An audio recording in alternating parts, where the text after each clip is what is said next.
Thousands of homeowners are facing a triple hit in their local property tax bills next year due to changes to the system, according to an analysis by the Irish Independent. House prices are rising rapidly, the property tax bands are being changed, and more councils have voted to increase the amount they charge by up to 15%. These factors could result in owners of some average price homes paying far more than in previous years. Finance Minister Paschal Donohoe has insisted that changes to the system will mean 96% of people stay within their existing band and pay just a small increase of between €5 and €25 a year.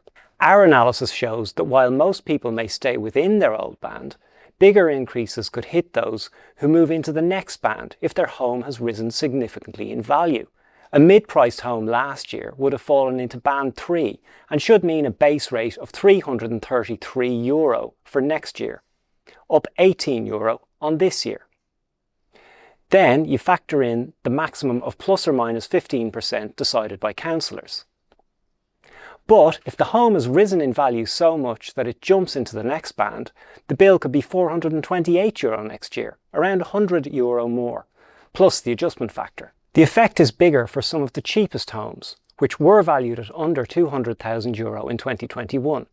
Their base rate could increase from €90 to €235 if they are now valued at over €240,000. The Department of Finance and councils we contacted were adamant that most homeowners would stay in their existing band and not see a big increase in their bill. They said that the small amount of extra property tax spread across many homeowners was vital for funding local facilities and services.